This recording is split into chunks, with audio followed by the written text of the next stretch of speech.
بسم الله الرحمن الرحيم. ألف لام ميم. ذلك الكتاب لا ريب فيه هدى للمتقين الذين يؤمنون بالغيب ويقيمون الصلاة ومما رزقناهم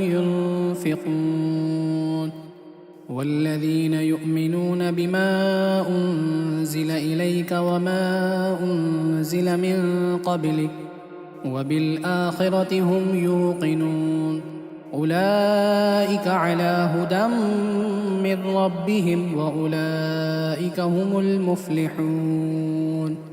إن الذين كفروا سواء عليهم أأنذرتهم أم لم تنذرهم لا يؤمنون. ختم الله على قلوبهم وعلى سمعهم وعلى أبصارهم غشاوة ولهم عذاب عظيم. ومن الناس من يقول آمنا بالله وباليوم الآخر وما هم بمؤمنين يخادعون الله والذين آمنوا وما يخدعون إلا أنفسهم وما يشعرون. في قلوبهم مرض فزادهم الله مرضا ولهم عذاب أليم بما كانوا يكذبون. وإذا قيل لهم لا تفسدوا في الأرض قالوا إنما نحن مصلحون ألا إنهم هم المفسدون ولكن لا يشعرون. وإذا قيل لهم آمنوا كما آمن الناس قالوا أنؤمن كما آمن السفهاء ألا إنهم هم السفهاء ولكن لا يعلمون. وإذا لقوا الذين آمنوا قالوا آمنا وإذا خلوا إلى شياطينهم قالوا إنا معكم إنما نحن مستهزئون. الله يستهزئ بهم ويمدهم في طغيانهم يعمهون. أولئك الذين اشتروا الضلالة بالهدى فما ربحت تجارتهم وما كانوا مهتدين. مثلهم كمثل الذي استوقد نارا فلما أضاءت ما حوله ذهب الله بنورهم وتركهم في ظلمات لا يبصرون. صم بكم عمي فهم لا يرجعون. أو كصيب من السماء فيه ظلمات ورعد وبرق يجعلون أصابعهم في آذانهم من الصواعق حذر الموت والله محيط بالكافرين. يكاد البرق يخطف أبصارهم كلما أضاء لهم مشوا فيه وإذا أظلم عليهم قاموا ولو شاء الله لذهب بسمعهم وأبصارهم إن الله على كل شيء قدير. يا أيها الناس اعبدوا ربكم الذي خلقكم والذين من قبلكم لعلكم تتقون الذي جعل لكم الأرض فراشا والسماء بناء وأنزل من السماء ماء فأخرج به من الثمرات رزقا لكم فلا تجعلوا لله أندادا وأنتم تعلمون. وإن كنتم في ريب مما نزلنا على عبدنا فأتوا بسورة من مثله وادعوا شهداءكم من دون الله إن كنتم صادقين. فإن لم تفعلوا ولن تفعلوا فاتقوا النار التي وقودها الناس والحجارة أعدت للكافرين وبشر الذين آمنوا وعملوا الصالحات أن لهم جنات تجري من تحتها الأنهار كلما رزقوا منها من ثمرة رزقا قالوا هذا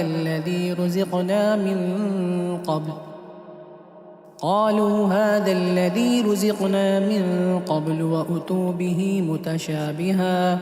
ولهم فيها أزواج مطهرة وهم فيها خالدون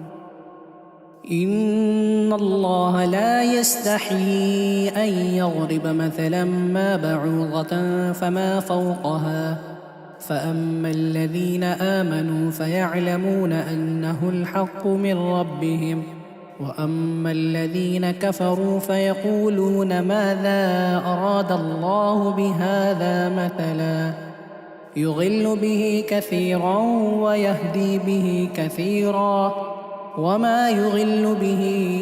إلا الفاسقين الذين ينقضون عهد الله من بعد ميثاقه ويقطعون ما أمر الله به أن يوصل ويفسدون في الأرض أولئك هم الخاسرون كيف تكفرون بالله وكنتم أمواتا فأحياكم ثم يميتكم ثم يحييكم ثم إليه ترجعون هو الذي خلق لكم ما في الأرض جميعا ثم استوى إلى السماء فسواهن 7 سماوات وهو بكل شيء عليم وإذ قال ربك للملائكة إني جاعل في الأرض خليفة قالوا أتجعل فيها من يفسد فيها ويسفك الدماء ونحن نسبح بحمدك ونقدس لك قال إني أعلم ما لا تعلمون وعلم آدم الأسماء كلها ثم عرضهم على الملائكة فقال أنبئوني بأسماء هؤلاء إن كنتم صادقين قالوا سبحانك لا علم لنا إلا ما علمتنا إنك أنت العليم الحكيم قال يا آدم أنبئهم بأسمائهم فلما أنبأهم بأسمائهم قال ألم أقل لكم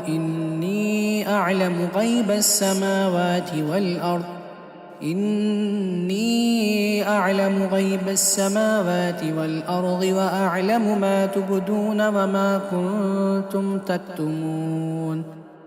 وإذ قلنا للملائكة اسجدوا لآدم فسجدوا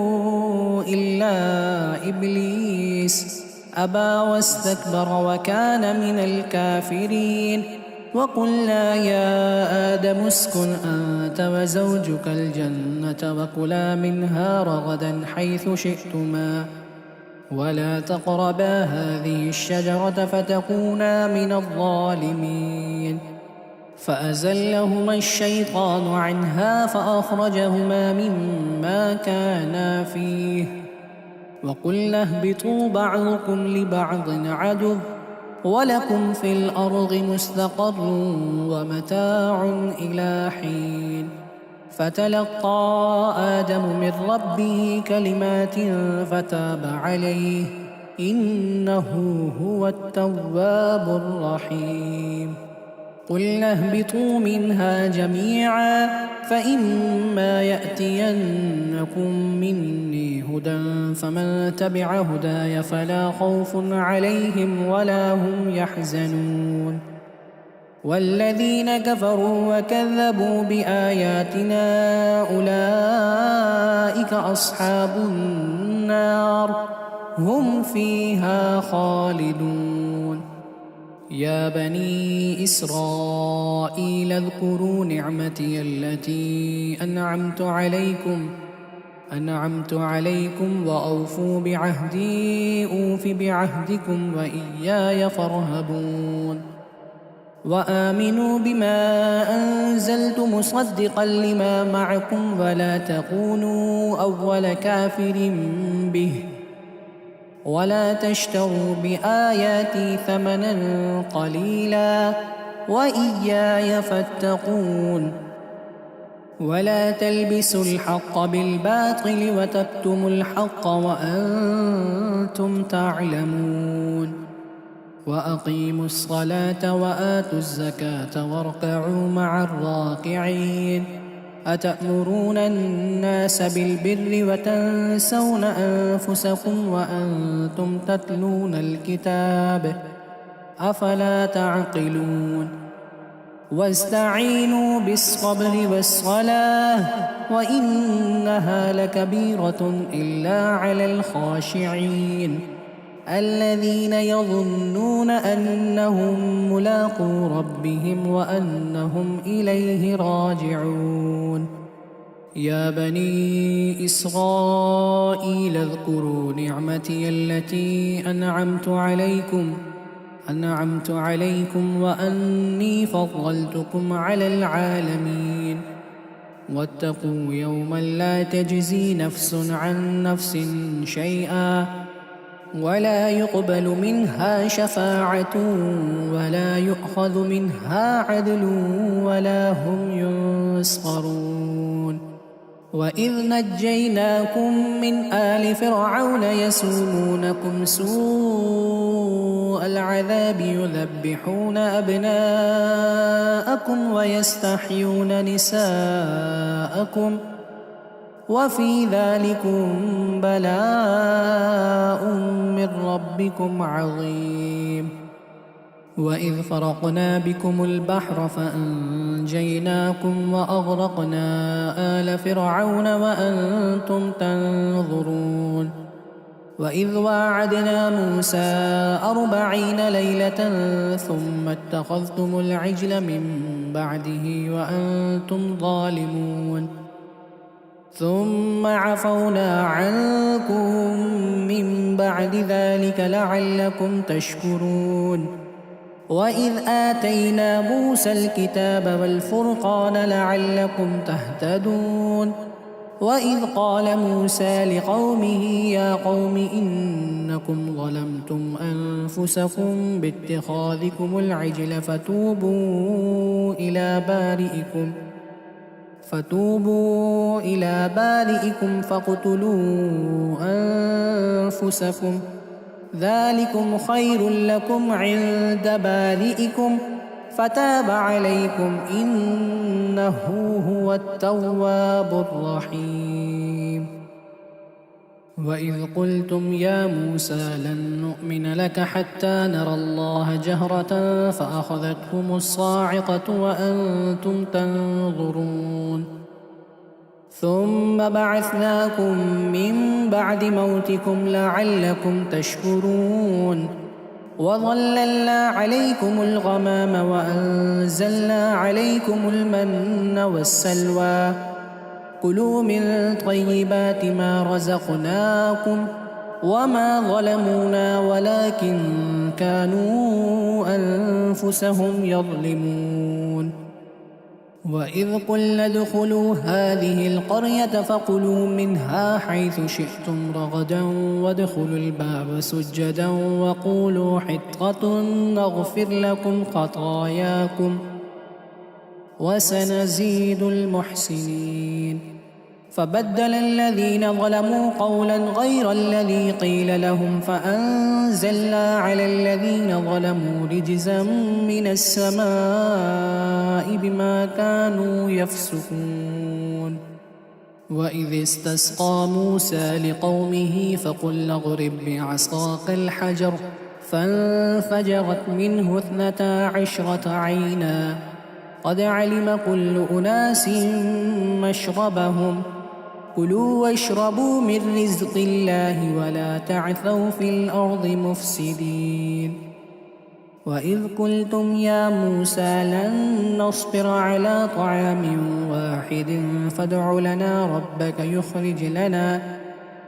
فادع لنا ربك يخرج لنا مما تنبت الأرض من بقلها وقثائها وفومها وعدسها وبصلها قال أتستبدلون الذي هو أدنى بالذي هو خير اهبطوا مصرا فإن لكم ما سألتم وضربت عليهم الذلة والمسكنة وباءوا بغضب من الله ذلك بأنهم كانوا يكفرون بآيات الله ويقتلون النبيين بغير الحق ذلك بما عصوا وكانوا يعتدون إن الذين آمنوا والذين هادوا والنصارى والصابئين من آمن بالله واليوم الآخر وعمل صالحا فلهم أجرهم عند ربهم ولا خوف عليهم ولا هم يحزنون وإذ أخذنا ميثاقكم ورفعنا فوقكم الطور خذوا ما آتيناكم بقوة واذكروا ما فيه لعلكم تتقون ثم توليتم من بعد ذلك فلولا فضل الله عليكم ورحمته لكنتم من الخاسرين ولقد علمتم الذين اعتدوا منكم في السبت فقلنا لهم كونوا قردة خاسئين فجعلناها نكالا لما بين يديها وما خلفها وموعظة للمتقين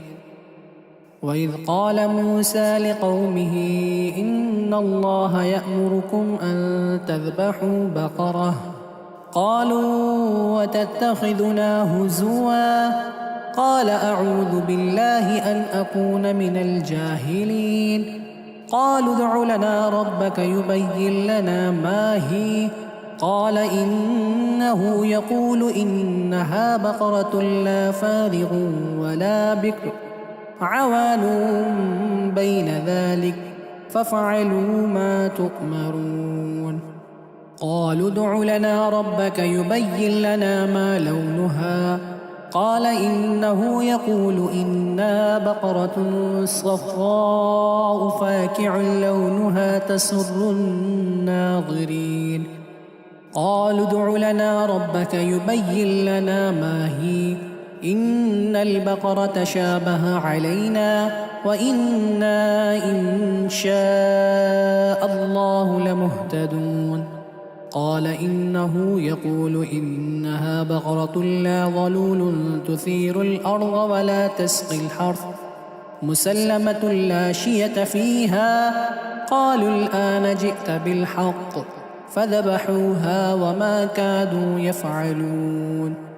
وإذ قتلتم نفسا فادارأتم فيها والله مخرج ما كنتم تكتمون فقلنا اضربوه ببعضها كذلك يحيي الله الموتى ويريكم آياته لعلكم تعقلون ثم قست قلوبكم من بعد ذلك فهي كالحجارة أو أشد قسوة وإن من الحجارة لما يتفجر منه الأنهار وإن منها لما يشقق فيخرج منه الماء وإن منها لما يهبط من خشية الله وما الله بغافل عما تعملون أفتطمعون أن يؤمنوا لكم وقد كان فريق منهم يسمعون كلام الله ثم يحرفونه من بعد ما عقلوه وهم يعلمون وإذا لقوا الذين آمنوا قالوا آمنا وإذا خلا بعضهم إلى بعض قالوا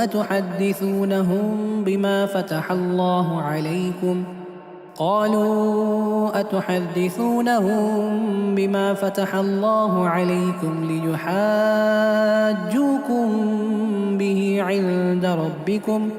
أفلا تعقلون أولا يعلمون أن الله يعلم ما يسرون وما يعلنون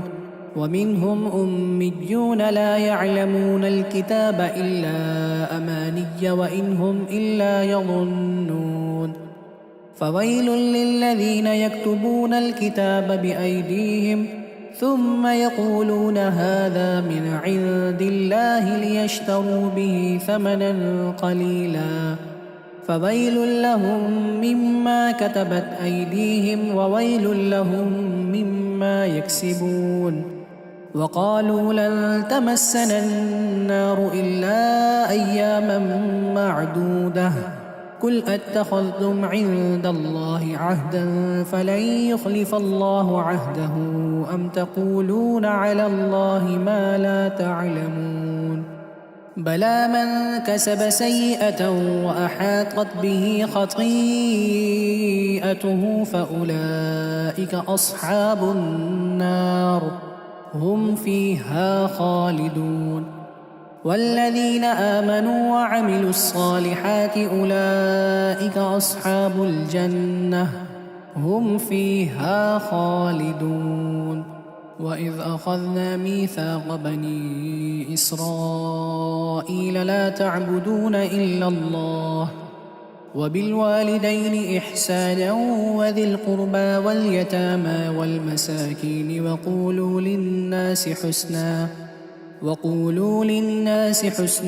وأقيموا الصلاة وآتوا الزكاة ثم توليتم إلا قليلا منكم وأنتم معرضون وإذ أخذنا ميثاقكم لا تسفكون دماءكم ولا تخرجون أنفسكم من دياركم ثم أقررتم وأنتم تشهدون ثم أنتم هؤلاء تقتلون أنفسكم وتخرجون فريقا منكم من ديارهم تظاهرون عليهم بالإثم والعدوان وإن يأتوكم أسارى تفادوهم وهو محرم عليكم إخراجهم أفتؤمنون ببعض الكتاب وتكفرون ببعض فما جزاء من يفعل ذلك منكم إلا خزي في الحياة الدنيا ويوم القيامة يردون إلى أشد العذاب وما الله بغافل عما تعملون أولئك الذين اشتروا الحياة الدنيا بالآخرة فلا يخفف عنهم العذاب ولا هم ينصرون ولقد آتينا موسى الكتاب وقفينا من بعده بالرسل وآتينا عيسى ابن مريم البينات وأيدناه بروح القدس أفكلما جاءكم رسول بما لا تهوى أنفسكم استكبرتم ففريقا كذبتم وفريقا تقتلون وقالوا قلوبنا غلف بل لعنهم الله بكفرهم فقليلا ما يؤمنون ولما جاءهم كتاب من عند الله مصدق لما معهم وكانوا من قبل يستفتحون على الذين كفروا فلما جاءهم ما عرفوا كفروا به فلعنة الله على الكافرين بئس ما اشتروا به أنفسهم أن يكفروا بما أنزل الله بغيا أن ينزل الله من فضله على من يشاء من عباده فباءوا بغضب على غضب وللكافرين عذاب مهين. وإذا قيل لهم آمنوا بما أنزل الله قالوا نؤمن بما أنزل علينا ويكفرون بما وراءه وهو الحق مصدقا لما معهم. قل فلم تقتلون أنبياء الله من قبل إن كنتم مؤمنين. ولقد جاءكم موسى بالبينات ثم اتخذتم العجل من بعده وأنتم ظالمون. وإذ أخذنا ميثاقكم ورفعنا فوقكم الطور خذوا ما آتيناكم بقوة واسمعوا قالوا سمعنا وعصينا وأشربوا في قلوبهم العجل بكفرهم. قل بئس ما يأمركم به إيمانكم إن كنتم مؤمنين. قل إن كانت لكم الدار الآخرة عند الله خالصة من دون الناس فتمنوا الموت إن كنتم صادقين ولن يتمنوه أبدا بما قدمت أيديهم والله عليم بالظالمين. ولتجدنهم أحرص الناس على حياة ومن الذين أشركوا يود أحدهم لو يعمر 1000 سنة وما هو بمزحزحه من العذاب أن يعمر والله بصير بما يعملون. قل من كان عدوا لجبريل فإنه نزله على قلبك بإذن الله مصدقا لما بين يديه وهدى وبشرى للمؤمنين. من كان عدوا لله وملائكته ورسله وجبريل وميكال فإن الله عدو للكافرين.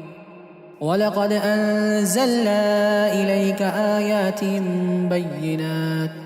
وما يكفر بها إلا الفاسقون.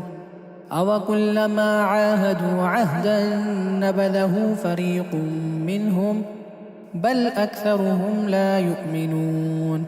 ولما جاءهم رسول من عند الله مصدق لما معهم نبذ فريق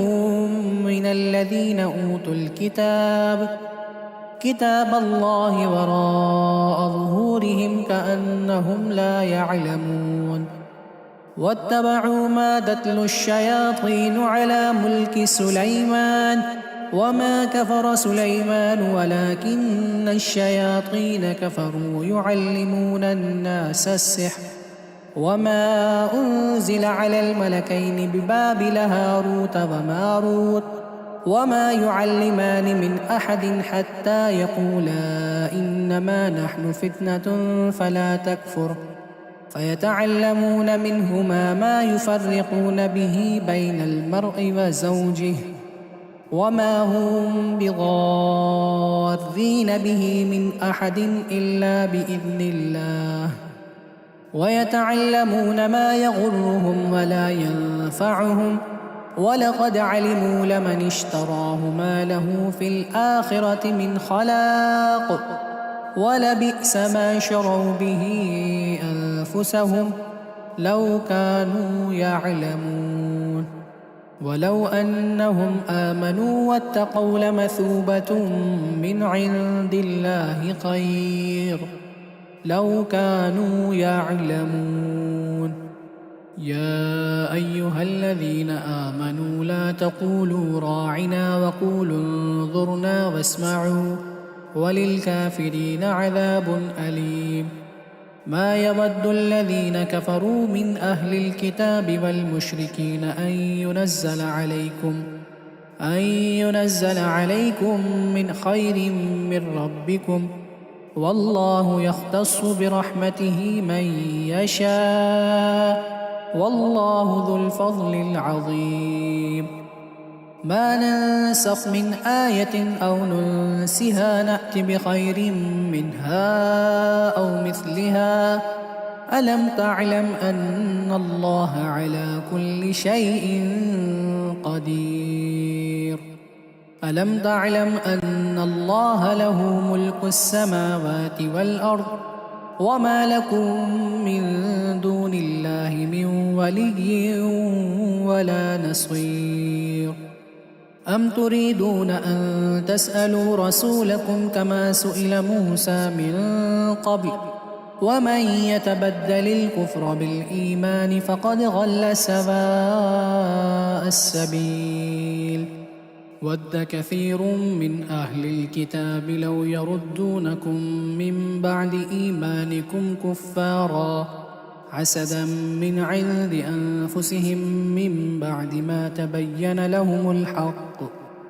فاعفوا واصفحوا حتى يأتي الله بأمره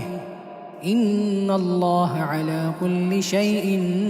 قدير وأقيموا الصلاة وآتوا الزكاة وما تقدموا لأنفسكم من خير تجدوه عند الله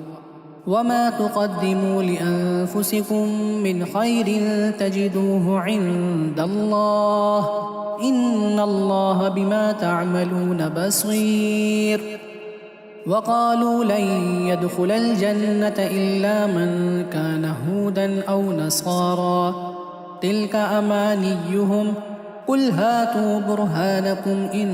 كنتم صادقين بلى من أسلم وجهه لله وهو محسن فله أجره عند ربه ولا خوف عليهم ولا هم يحزنون وقالت اليهود ليست النصارى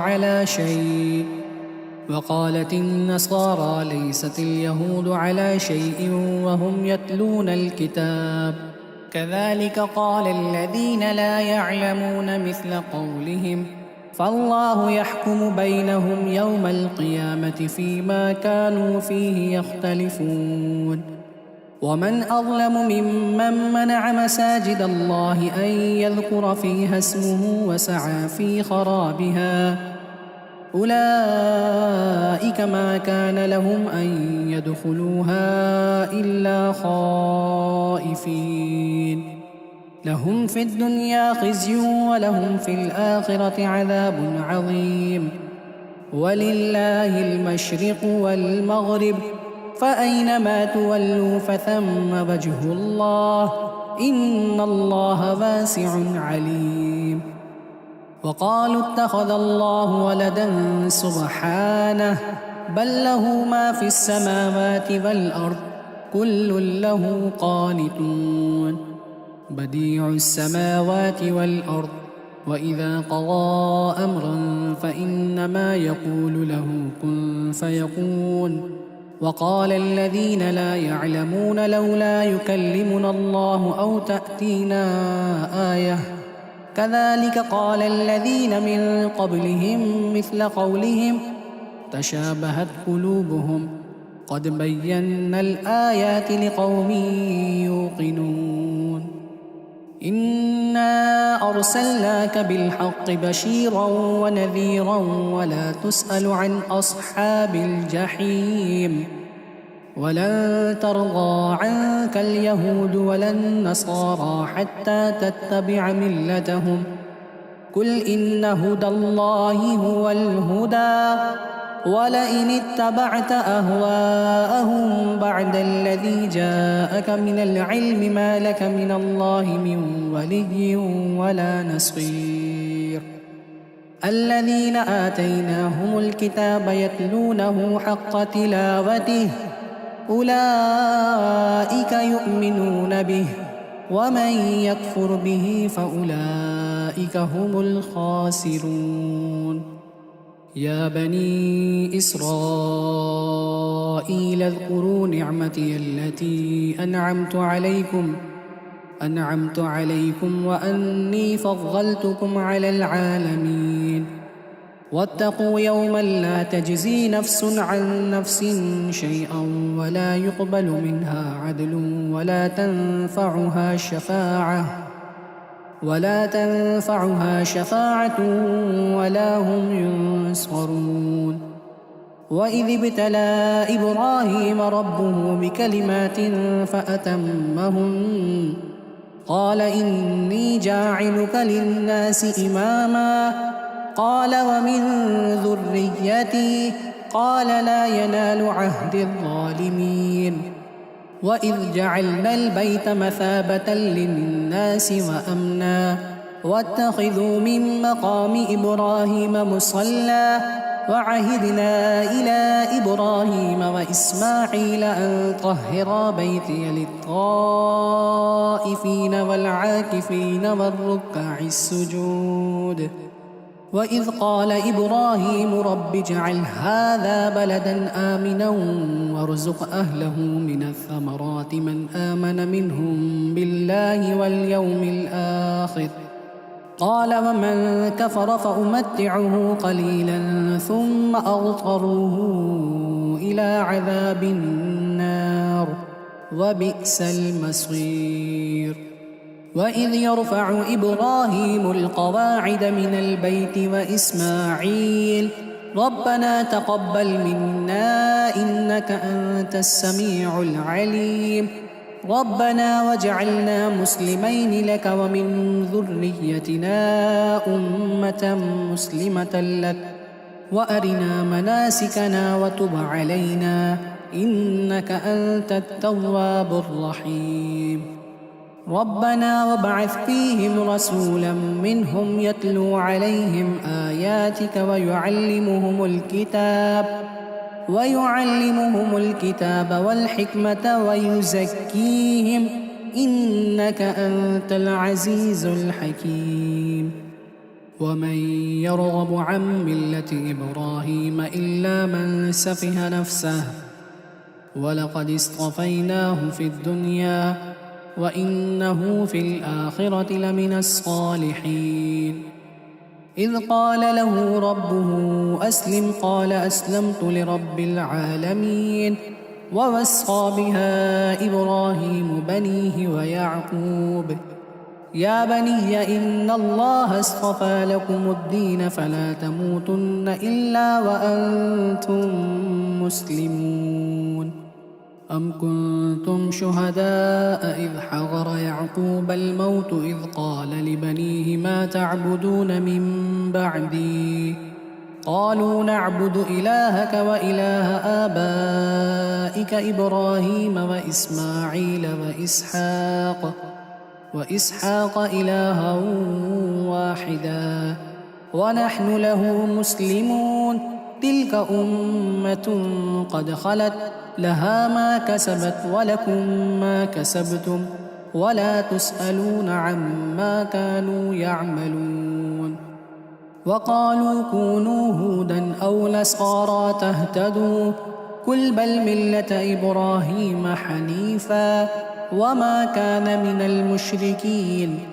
قولوا آمنا بالله وما أنزل إلينا وما أنزل إلى إبراهيم وإسماعيل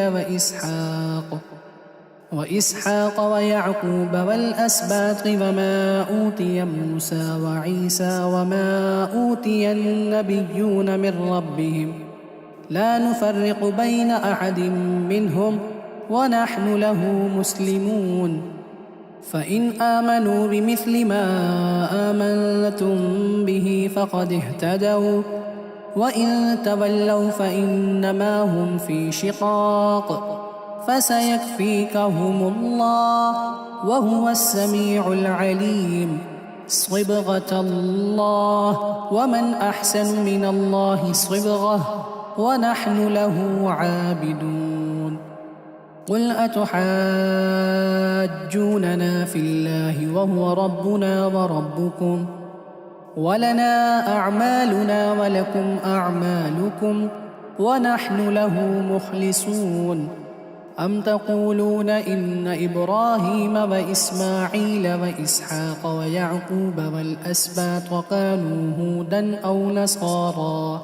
قل أأنتم أعلم أم الله ومن أظلم ممن كتم شهادة عنده من الله وما الله بغافل عما تعملون تلك أمة قد خلت لها ما كسبت ولكم ما كسبتم ولا تسألون عما كانوا يعملون سيقول السفهاء من الناس ما ولاهم عن قبلتهم التي كانوا عليها قل لله المشرق والمغرب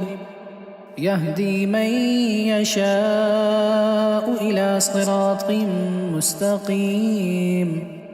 وكذلك جعلناكم أمة وسطا لتكونوا شهداء على الناس ويكون الرسول عليكم شهيدا وما جعلنا القبلة التي كنت عليها إلا لنعلم من يتبع الرسول ممن ينقلب على عقبيه وإن كانت لكبيرة إلا على الذين هدى الله وما كان الله ليضيع إيمانكم إن الله بالناس لرؤوف رحيم قد نرى تقلب وجهك في السماء فلنولينك قبلة ترضاها فول وجهك شطر المسجد الحرام وحيث ما كنتم فولوا وجوهكم شطره وإن الذين أوتوا الكتاب ليعلمون أنه الحق من ربهم وما الله بغافل عما يعملون ولئن أتيت الذين أوتوا الكتاب بكل آية ما تبعوا قبلتك وما أنت بتابع قبلتهم وما بعضهم بتابع قبلة بعض ولئن اتبعت أهواءهم من بعد ما جاءك من العلم إنك إذا لمن الظالمين الذين آتيناهم الكتاب يعرفونه كما يعرفون أبناءهم وإن فريقا منهم ليكتمون الحق وهم يعلمون الحق من ربك فلا تكونن من الممترين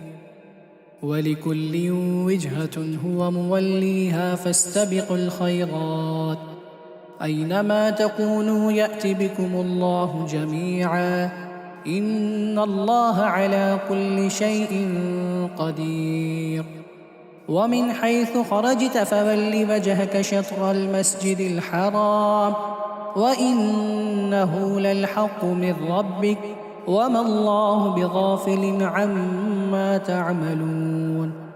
ومن حيث خرجت فول وجهك شطر المسجد الحرام وحيث ما كنتم فولوا وجوهكم شطره لئلا يكون للناس عليكم حجة إلا الذين ظلموا منهم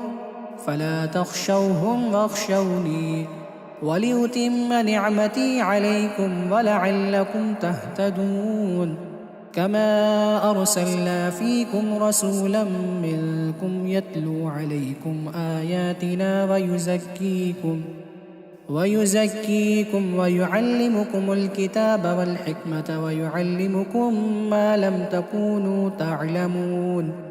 فاذكروني أذكركم واشكروا لي ولا تكفرون يا أيها الذين آمنوا استعينوا بالصبر والصلاة إن الله مع الصابرين ولا تقولوا لمن يقتل في سبيل الله أموات بل أحياء ولكن لا تشعرون ولنبلونكم بشيء من الخوف والجوع ونقص من الأموال والأنفس والثمرات وبشر الصابرين الذين إذا أصابتهم مصيبة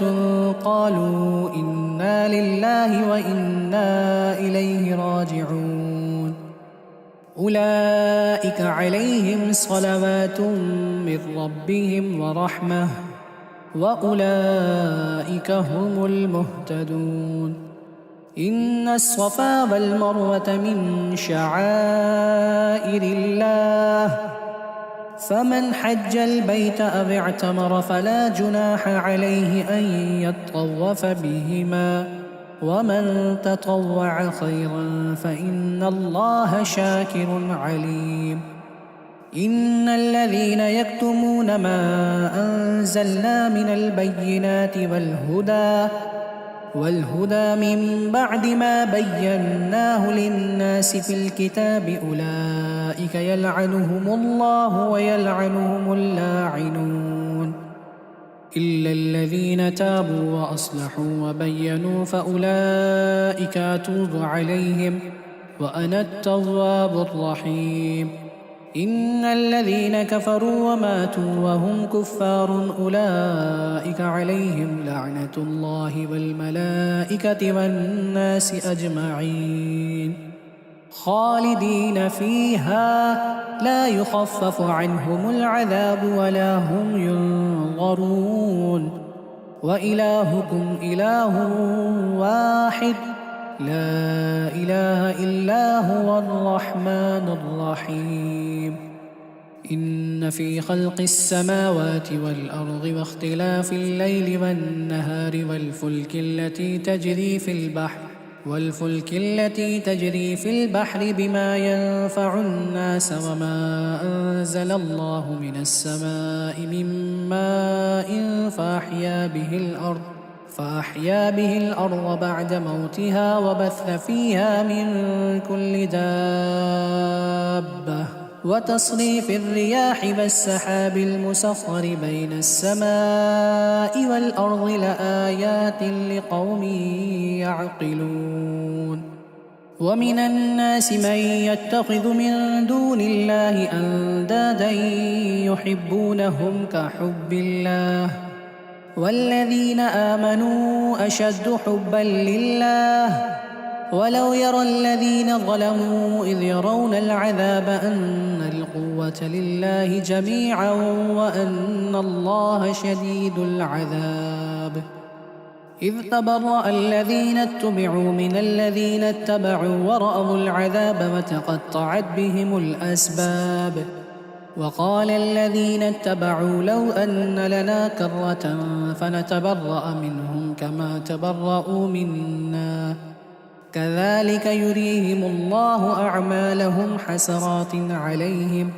وما هم بخارجين من النار يا أيها الناس كلوا مما في الأرض حلالا طيبا ولا تتبعوا خطوات الشيطان إنه لكم عدو مبين إنما يأمركم بالسوء والفحشاء وأن تقولوا على الله ما لا تعلمون وإذا قيل لهم اتبعوا ما أنزل الله قالوا بل نتبع ما ألفينا عليه آباءنا أولو كان آباؤهم لا يعقلون شيئا ولا يهتدون ومثل الذي كمثل الذي ينعق بما لا يسمع إلا دعاء ونداء صم بكم عمي فهم لا يعقلون يا أيها الذين آمنوا كلوا من طيبات ما رزقناكم واشكروا لله إن كنتم إياه تعبدون إنما حرم عليكم الميتة والدم ولحم الخنزير وما أهل به لغير الله فمن اضطر غير باغ ولا عاد فلا إثم عليه إن الله غفور رحيم إن الذين يكتمون ما أنزل الله من الكتاب ويشترون به ثمنا قليلا أولئك ما يأكلون في بطونهم إلا النار ولا يكلمهم الله يوم القيامة ولا يزكيهم ولهم عذاب أليم أولئك الذين اشتروا الضلالة بالهدى والعذاب بالمغفرة فما أصبرهم على النار ذلك بأن الله نزل الكتاب بالحق وإن الذين اختلفوا في الكتاب لفي شقاق بعيد ليس البر أن تولوا وجوهكم قبل المشرق والمغرب ولكن البر من آمن بالله واليوم الآخر والملائكة والكتاب والنبيين وآتى المال على حبه ذوي القربى واليتامى والمساكين وابن السبيل والسائلين وفي الرقاب وأقام الصلاة وآتى الزكاة والموفون بعهدهم إذا عاهدوا والصابرين في البأساء والضراء وحين البأس أولئك الذين صدقوا وأولئك هم المتقون يا أيها الذين آمنوا كتب عليكم القصاص في القتلى الحر بالحر والعبد بالعبد والأنثى بالأنثى فمن عفي له من أخيه شيء فاتباع بالمعروف وأداء إليه بإحسان ذلك تخفيف من ربكم ورحمة فمن اعتدى بعد ذلك فله عذاب أليم ولكم في القصاص حياة يا أولي الألباب لعلكم تتقون كتب عليكم إذا حضر أحدكم الموت إن ترك خيرا الوصية للوالدين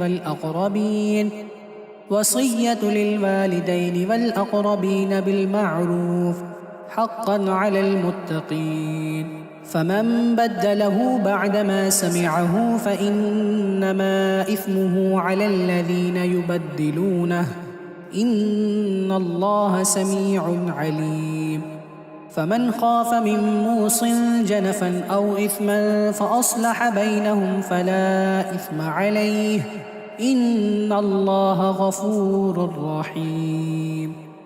يا أيها الذين آمنوا كتب عليكم الصيام كما كتب على الذين من قبلكم لعلكم تتقون أياما معدودات فمن كان منكم مريضا أو على سفر فعدة من أيام أخر وعلى الذين يطيقونه فدية طعام مسكين فمن تطوع خيرا فهو خير له وأن تصوموا خير لكم إن كنتم تعلمون شهر رمضان الذي أنزل فيه القرآن هدى للناس وبينات من الهدى والفرقان فمن شهد منكم الشهر فليصمه ومن كان مريضا أو على سفر فعدة من أيام أخر يريد الله بكم اليسر ولا يريد بكم العسر ولتكملوا العدة ولتكبروا الله على ما هداكم ولعلكم تشكرون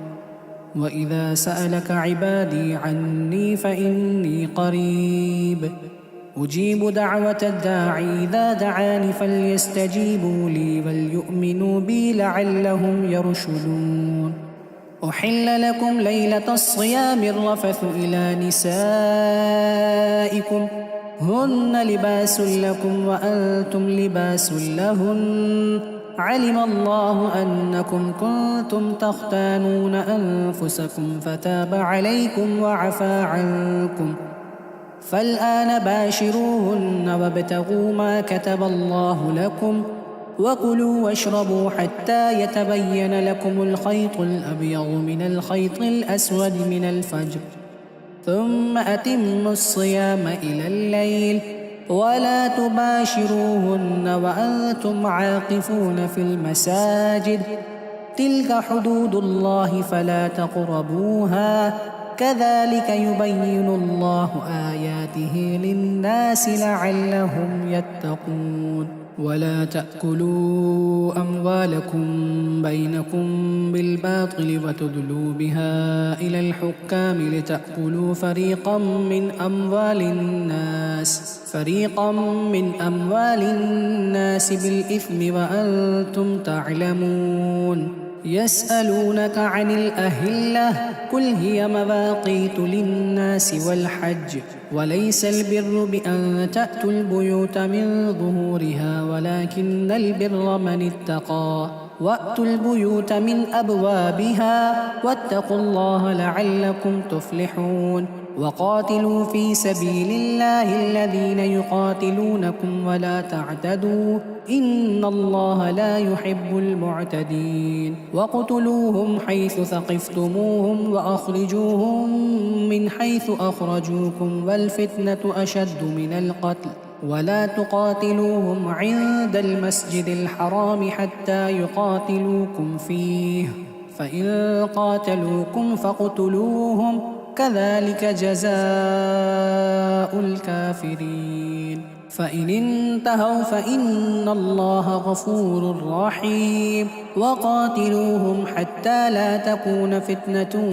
ويكون الدين لله فإن انتهوا فلا عدوان إلا على الظالمين الشهر الحرام بالشهر الحرام والحرمات قصاص فمن اعتدى عليكم فاعتدوا عليه بمثل ما اعتدى عليكم واتقوا الله واعلموا أن الله مع المتقين وأنفقوا في سبيل الله ولا تلقوا بأيديكم إلى التهلكة وأحسنوا إن الله يحب المحسنين وأتموا الحج والعمرة لله فإن أحصرتم فما استيسر من الهدي ولا تحلقوا رؤوسكم حتى يبلغ الهدي محله فمن كان منكم مريضا أو به أذى من رأسه ففدية من صيام أو صدقة أو نسك فإذا أمنتم فمن تمتع بالعمرة إلى الحج فما استيسر من الهدي فمن لم يجد فصيام 3 أيام في الحج و7 إذا رجعتم تلك 10 كاملة ذلك لمن لم يكن أهله حاضر المسجد الحرام واتقوا الله واعلموا أن الله شديد العقاب الحج أشهر معلومات فمن فرغ فيهن الحج فلا رفث ولا فسوق ولا جدال في الحج وما تفعلوا من خير يعلمه الله وتزودوا فإن خير الزاد التقوى واتقون يا أولي الألباب ليس عليكم جناح أن تبتغوا فضلا من ربكم فإذا أفضتم من عرفات فاذكروا الله عند المشعر الحرام واذكروه كما هداكم وإن كنتم من قبله لمن الضالين ثم أفيضوا من حيث أفاض الناس واستغفروا الله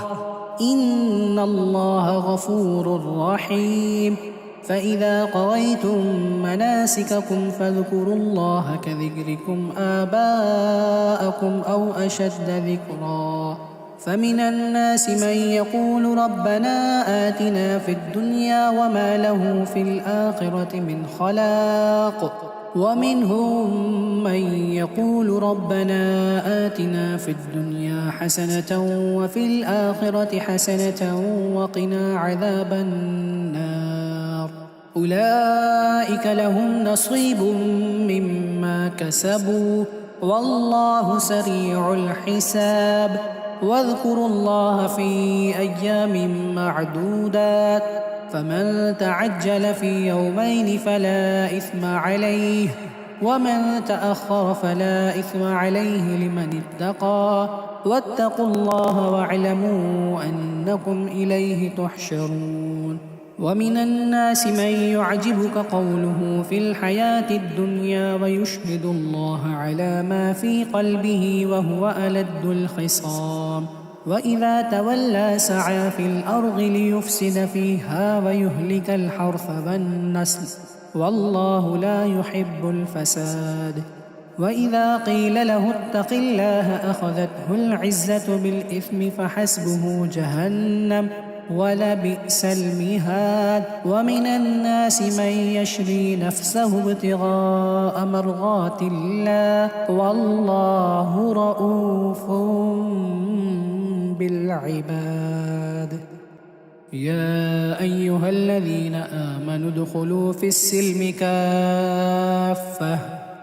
ولا تتبعوا خطوات الشيطان إنه لكم عدو مبين فإن زللتم من بعد ما جاءتكم البينات فاعلموا أن الله عزيز حكيم هل ينظرون إلا أن يأتيهم الله في ظلل من الغمام والملائكة وقضي الأمر وإلى الله ترجع الأمور سل بني إسرائيل كم آتيناهم من آية بينة ومن يبدل نعمة الله من بعد ما جاءته فإن الله شديد العقاب زين للذين كفروا الحياة الدنيا ويسخرون من الذين آمنوا والذين اتقوا فوقهم يوم القيامة والله يرزق من يشاء بغير حساب كان الناس أمة واحدة فبعث الله النبيين مبشرين ومنذرين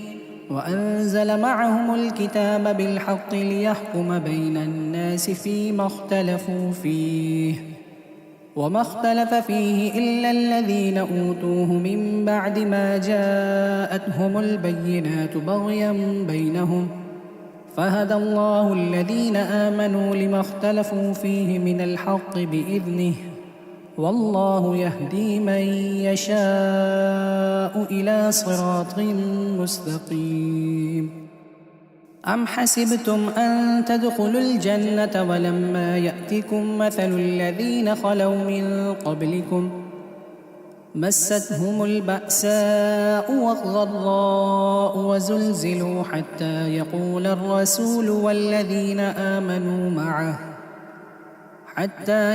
الرسول والذين آمنوا معه متى نصر الله ألا إن نصر الله قريب يسألونك ماذا ينفقون قل ما أنفقتم من خير فللوالدين والأقربين واليتامى والمساكين وابن السبيل وما تفعلوا من خير فإن الله به عليم كتب عليكم القتال وهو كره لكم وعسى أن تكرهوا شيئا وهو خير لكم وعسى أن تحبوا شيئا وهو شر لكم والله يعلم وأنتم لا تعلمون يسألونك عن الشهر الحرام قتال فيه قل قتال فيه كبير وصد عن سبيل الله وكفر به والمسجد الحرام وإخراج أهله منه أكبر عند الله والفتنة أكبر من القتل ولا يزالون يقاتلونكم حتى يردوكم عن دينكم إن استطاعوا ومن يرتد منكم عن دينه فيمت وهو كافر فأولئك حبطت أعمالهم في الدنيا والآخرة وأولئك أصحاب النار هم فيها خالدون. إن الذين آمنوا والذين هاجروا وجاهدوا في سبيل الله أولئك يرجون رحمة الله والله غفور رحيم. يسألونك عن الخمر والميسر قل فيهما إثم كبير ومنافع للناس وإثمهما أكبر من نفعهما ويسألونك ماذا ينفقون قل العفو كذلك يبين الله لكم الآيات لعلكم تتفكرون في الدنيا والآخرة. ويسألونك عن اليتامى قل إصلاح لهم خير وإن تخالطوهم فإخوانكم والله يعلم المفسد من المصلح ولو شاء الله لأعنتكم إن الله عزيز حكيم. ولا تنكحوا المشركات حتى يؤمنوا ولأمة مؤمنة خير من مشركة ولو أعجبتكم ولا تنكحوا المشركين حتى يؤمنوا ولعبد مؤمن خير من مشرك ولو أعجبكم أولئك يدعون إلى النار والله يدعو إلى الجنة والمغفرة بإذنه ويبين آياته للناس لعلهم يتذكرون. ويسألونك عن المحيض قل هو أذى فاعتزلوا النساء في المحيض ولا تقربوهن حتى يطهرن فإذا تطهرن فأتوهن من حيث أمركم الله إن الله يحب التوابين ويحب المتطهرين. نساؤكم حرث لكم فأتوا حرثكم أنى شئتم وقدموا لأنفسكم واتقوا الله واعلموا أنكم ملاقوه وبشر المؤمنين. ولا تجعلوا الله عرضة لأيمانكم أن تبروا وتتقوا وتصلحوا بين الناس والله سميع عليم. لا يؤاخذكم الله باللغو في أيمانكم ولكن يؤاخذكم بما كسبت قلوبكم والله غفور حليم. للذين يؤلون من نسائهم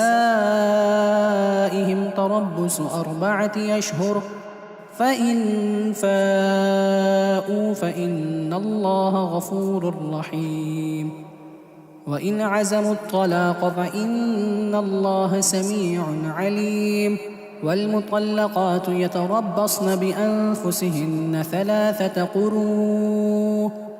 ولا يحل لهن أن يكتمن ما خلق الله في أرحامهن إن كن يؤمن بالله واليوم الآخر وبعولتهن أحق بردهن في ذلك إن أرادوا إصلاحا ولهن مثل الذي عليهن بالمعروف وللرجال عليهن درجة والله عزيز حكيم. الطلاق 2 فإمساك بمعروف أو تسريح بإحسان. ولا يحل لكم أن تأخذوا مما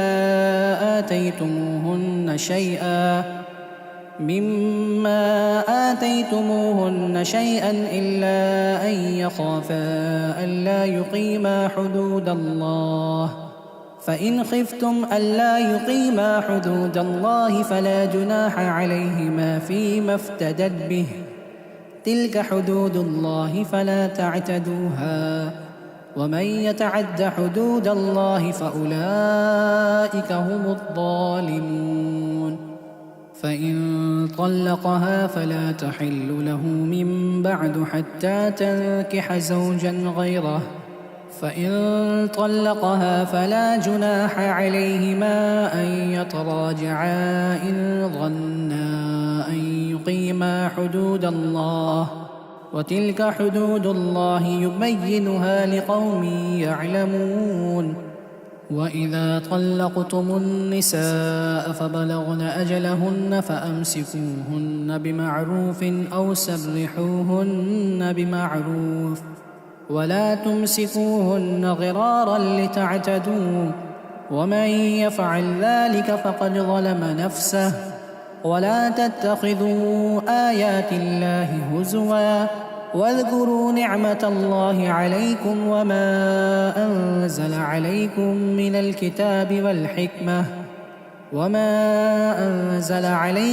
من الكتاب والحكمة يعظكم به، واتقوا الله واعلموا أن الله بكل شيء عليم. وإذا طلقتم النساء فبلغن أجلهن فلا تعضلوهن أن ينكحن أزواجهن إذا تراضوا بينهم بالمعروف، ذلك يوعظ به من كان منكم يؤمن بالله واليوم الآخر، ذلكم أزكى لكم وأطهر، والله يعلم وأنتم لا تعلمون. والوالدات يرضعن أولادهن حولين كاملين لمن أراد أن يتم الرضاعة، وعلى المولود له رزقهن وكسوتهن بالمعروف، لا تكلف نفس إلا وسعها، لا تضار والدة بولدها ولا مولود له بولده، وعلى الوارث مثل ذلك، فإن أرادا فصالا عن تراض منهما وتشاور فلا جناح عليهما. وإن أردتم أن تسترضعوا أولادكم فلا جناح عليكم إذا سلمتم ما آتيتم بالمعروف، واتقوا الله واعلموا أن الله بما تعملون بصير. والذين يتوفون منكم ويذرون أزواجا يتربصن بأنفسهن 4 أشهر وعشرا، فإذا بلغن أجلهن فلا جناح عليكم فيما فعلن في أنفسهن بالمعروف، والله بما تعملون خبير. ولا جناح عليكم فيما عرضتم به من خطبة النساء أو أكننتم في أنفسكم، علم الله أنكم ستذكرونهن ولكن لا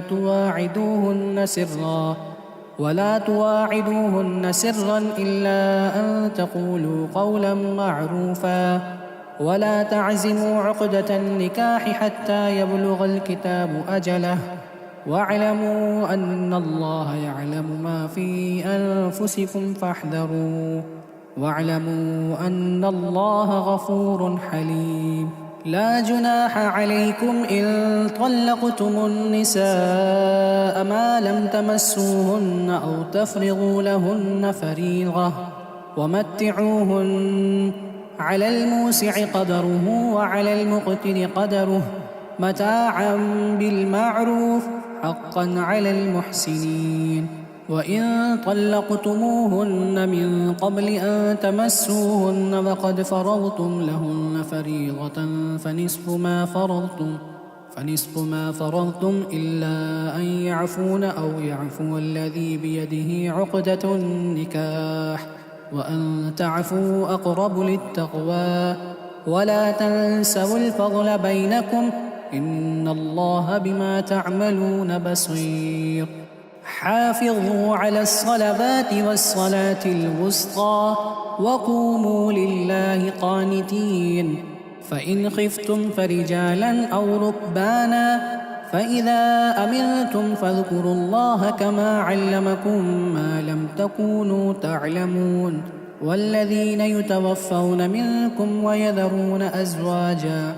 وصية لأزواجهم متاعا إلى الحول غير إخراج، فإن خرجن فلا جناح عليكم فيما فعلن في أنفسهن من معروف، والله عزيز حكيم. وللمطلقات متاع بالمعروف حقا على المتقين، كذلك يبين الله لكم آياته لعلكم تعقلون. ألم تر إلى الذين خرجوا من ديارهم وهم ألوف حذر الموت فقال لهم الله موتوا ثم أحياهم، إن الله لذو فضل على الناس ولكن أكثر الناس لا يشكرون. وقاتلوا في سبيل الله واعلموا أن الله سميع عليم. من ذا الذي يقرض الله قرضا حسنا فيضاعفه له أضعافا كثيرة، والله يقبض ويبسط وإليه ترجعون. ألم تر إلى الملأ من بني إسرائيل من بعد موسى إذ قالوا لنبي له ابعث لنا ملكا نقاتل في سبيل الله، قال هل عسيتم إن كتب عليكم القتال ألا تقاتلوا؟ قالوا وما لنا ألا نقاتل في سبيل الله وقد أخرجنا من ديارنا وأبنائنا، فلما كتب عليهم القتال تولوا إلا قليلا منهم، والله عليم بالظالمين. وقال لهم نبيهم إن الله قد بعث لكم طالوت ملكا، قالوا أنى يكون له الملك علينا ونحن أحق بالملك منه ولم يؤت سعة من المال، قال إن الله اصطفاه عليكم وزاده بسطة في العلم والجسم، والله يؤتي ملكه من يشاء، والله واسع عليم. وقال لهم نبيهم إن آية ملكه أن يأتيكم التابوت فيه سكينة من ربكم وبقية مما ترك آل موسى وآل هارون تحمله الملائكة،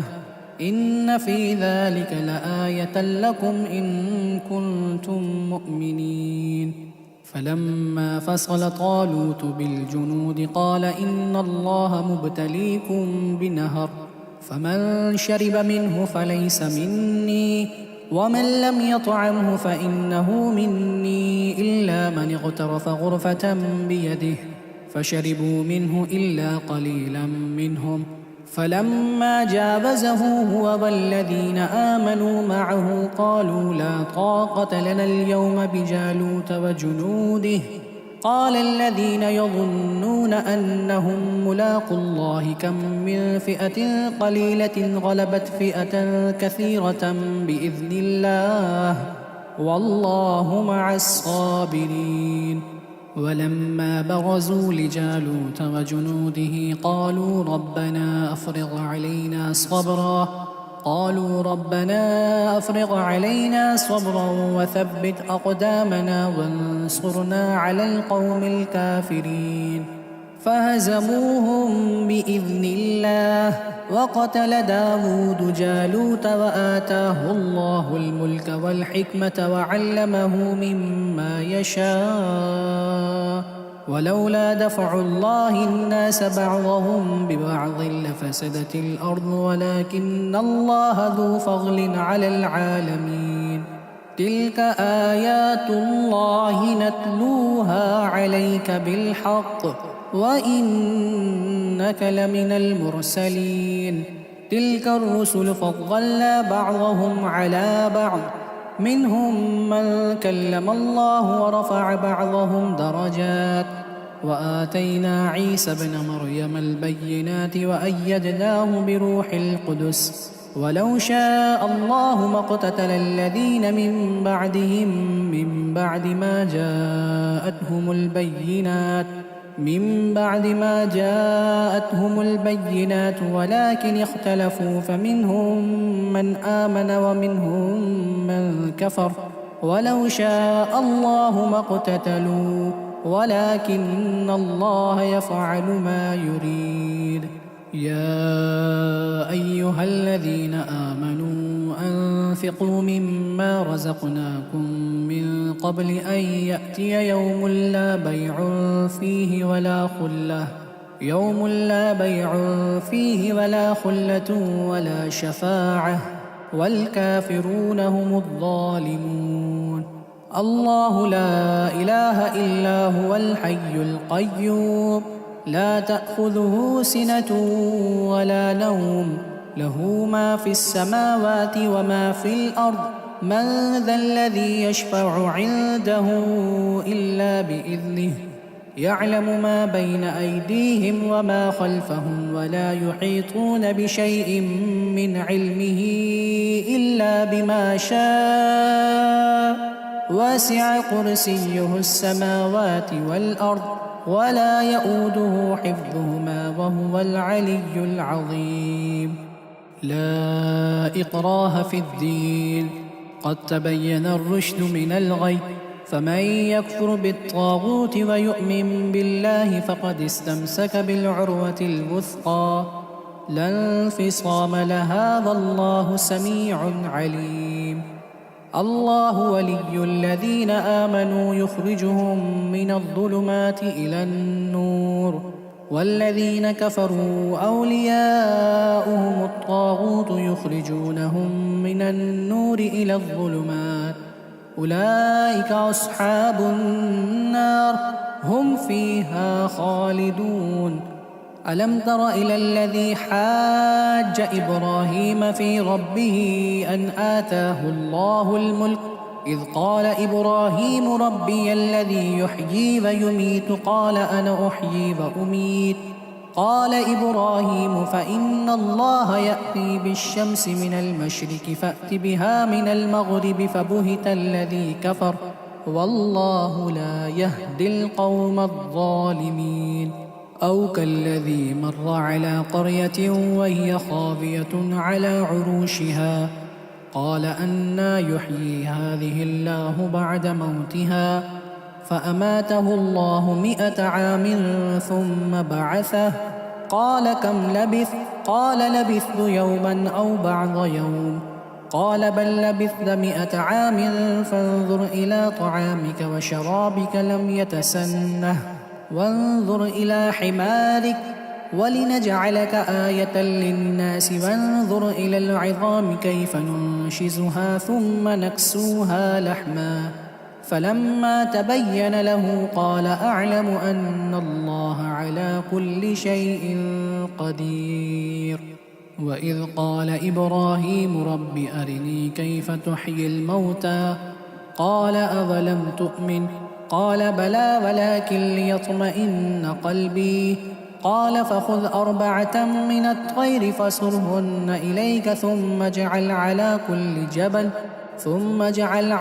كل جبل منهن جزءا ثم ادعهن يأتينك سعيا واعلم أن الله عزيز حكيم. مثل الذين ينفقون أموالهم في سبيل الله كمثل حبة أنبتت 7 سنابل في كل سنبلة 100 حبة والله يضاعف لمن يشاء والله واسع عليم. الذين ينفقون أموالهم في سبيل الله ثم لا يتبعون ما أنفقوا منا ولا أذى لهم أجرهم عند ربهم ولا خوف عليهم ولا هم يحزنون. قول معروف ومغفرة خير من صدقة يتبعها أذى والله غني حليم. يا أيها الذين آمنوا لا تبطلوا صدقاتكم بالمن والأذى كالذي ينفق ماله رئاء الناس ولا يؤمن بالله واليوم الآخر فمثله كمثل صفوان عليه تراب فأصابه وابل فتركه صلدا لا يقدرون على شيء مما كسبوا والله لا يهدي القوم الكافرين ومثل الذين ينفقون أموالهم ابتغاء مرضات الله وتثبيتا من أنفسهم كمثل جنة بربوة أصابها وابل فآتت أكلها ضعفين فإن لم يصبها وابل فطل والله بما تعملون بصير أيود أحدكم أن تكون له جنة من نخيل وأعناب تجري من تحتها الأنهار له فيها من كل الثمرات وأصابه الكبر وله ذرية ضعفاء فأصابها إعصار فيه نار فاحترقت كذلك يبين الله لكم الآيات لعلكم تتفكرون يا أيها الذين آمنوا أنفقوا من طيبات ما كسبتم ومما أخرجنا لكم من الأرض ولا تيمموا الخبيث منه تنفقون ولستم بآخذيه إلا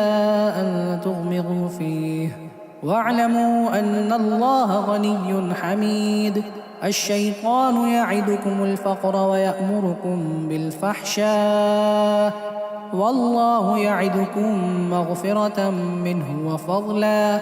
والله واسع عليم يؤتي الحكمة من يشاء ومن يؤت الحكمة فقد أوتي خيرا كثيرا وما يذكر إلا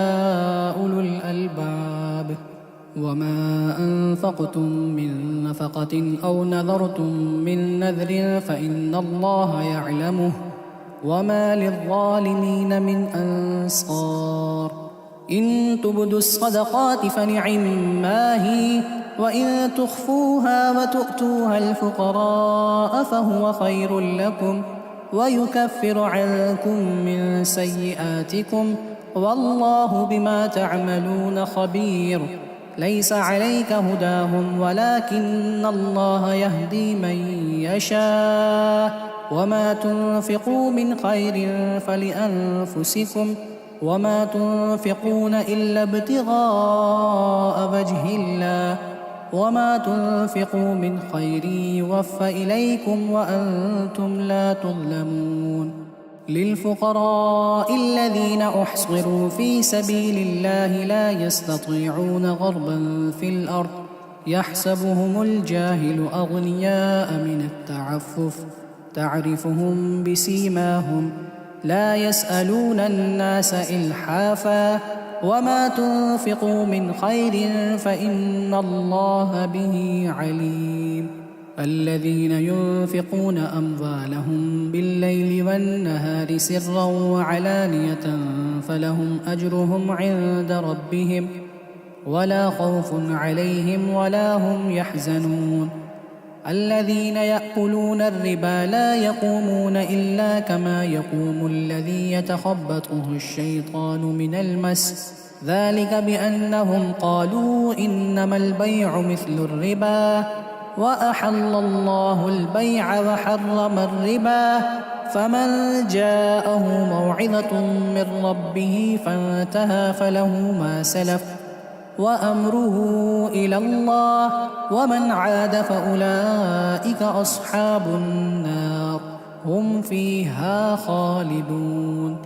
يمحق الله الربا ويربي الصدقات والله لا يحب كل كفار أثيم إن الذين آمنوا وعملوا الصالحات وأقاموا الصلاة وآتوا الزكاة لهم أجرهم عند ربهم ولا خوف عليهم ولا هم يحزنون يا أيها الذين آمنوا اتقوا الله وذروا ما بقي من الربا إن كنتم مؤمنين فإن لم تفعلوا فأذنوا بحرب من الله ورسوله وإن تبتم فلكم رؤوس أموالكم لا تظلمون ولا تظلمون. وإن كان ذو عسرة فنظرة إلى ميسرة، وأن تصدقوا خير لكم إن كنتم تعلمون. واتقوا يوما ترجعون فيه إلى الله ثم توفى كل نفس ما كسبت وهم لا يظلمون. يا أيها الذين آمنوا إذا تداينتم بدين إلى أجل مسمى فاكتبوه، وليكتب بينكم كاتب بالعدل،